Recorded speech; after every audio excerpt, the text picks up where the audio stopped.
နောက်ချက်နေတာလားခဏ3မှန်4မှန်ရီးတယ်ဆိုခဏထားလိုက်ခဏထားလိုက်နော်အဲ့ဒီဥစ္စာကိုကိုင်ကိုမကိုင်နဲ့ထိကိုမထိနဲ့ဗျာနော်အဲ့တော့ကျွန်တော်ပတ်ဆိုင်လေးတစ်လုံးဆိုင်ငယ်တော့လာပါတော့တော်လေးတစ်ချောင်းကောက်ထားတယ်ဟိုက်ထဲမှာတော့ကျွန်တော်တို့မှတ်ပုံနေတော့မပါပါဘူးသူကလိုင်စင်လေးပါတာပါကားလိုင်စင်နာမည်ကတော့မိမနာမည်ရောမလှမြင်ပါအဲ့တော့ဒီထဲမှာကျွန်တော်ပို့ပြီးထူးကြတာခလေးစီးဖနက်တရံလဲကောက်ရထားပါသေးတယ်အဲ့ဒီခလေးစီးဖနက်ဟာဆိုရင်ဟာဒီမှာပါ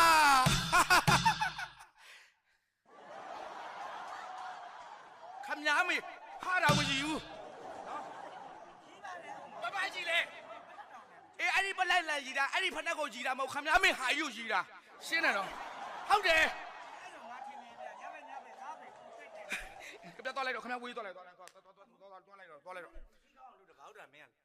ပြလုံးပြလာလေငါမသိလို့လေမင်းအေးမသိဘူးဆိုလေခမညာဖယ်လိုက်တော့ဗောအခုကခမညာစွတ်တီကိုလာလုံနေတာလေခမညာမင်းတော်များပါမင်းတော်တင်းသွားရင်တော့ဟုတ်တင်းတော့ခမညာဘာလို့လဲပြောမထိနဲ့မင်းခမညာလက်မပါတယ်တော့ဟာပါပါပဲ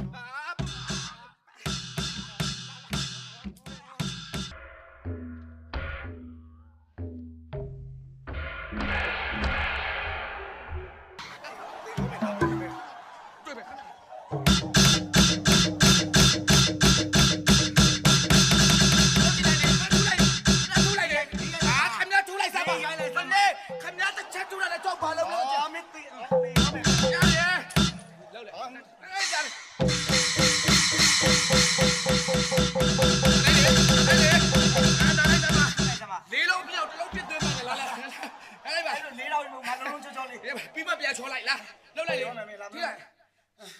ဒီတော့ယူပြီးမှဘယ်လိုခံနိုင်မလဲရှင်းတယ်နော်ပြင်းတော့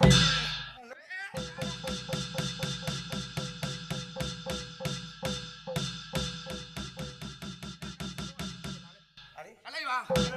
လိုက်လည်းပါခင်ဗျာသုံးလုံးထွက်ကြအောင်ကျွန်တော်ပြုတ်ဆွဲသုံးလိုက်လာဖိုးစီပါအရေးတွေထွက်ပါလှုပ်တာပါခင်ဗျာထိလိုက်ကြပါခင်ဗျာထိလိုက်စမ်းပါထိလိုက်စမ်းပါခင်ဗျာထိလိုက်စမ်းပါထိလိုက်စမ်းပါခင်ဗျာခင်ဗျာအရမ်းလို့ကြောက်ကဖြည်းဖြည်းလေးလှုပ်တာရပါဟိုကောင်မလေးဒီတိုင်းပြန်နေအောင်မပြန်သိတော့ဟောကားအောင်မယ်သူကားအောင်မလို့ပြန်သိတော့ပစ္စည်းဘာလို့သိရမှာခံရလဲမင်းသိခင်ဗျာသိမင်းသိကျွန်တော်မင်းသိမဟုတ်ဘူးတွက်လဲသိလိုက်သိလို့ရမင်းတော့ငါတူမမရှိဘူးနော်လားဒီတယ်ကိုကပျောက်နေတော့ကျွန်တော်သဘောပေါက်တယ်ငါစစ်စစ်တော့ရှိတယ်ရမပေါ့ကျွန်တော်စုပ်သွားမယ်နော်မင်းကူးစုပ်လာတော့ကြာမစုပ်မလားရေချိုးပြီးမှရေချိုးပြီးမှတိတ်လိုက်နာဝမယ်နော်ပြသွားမယ်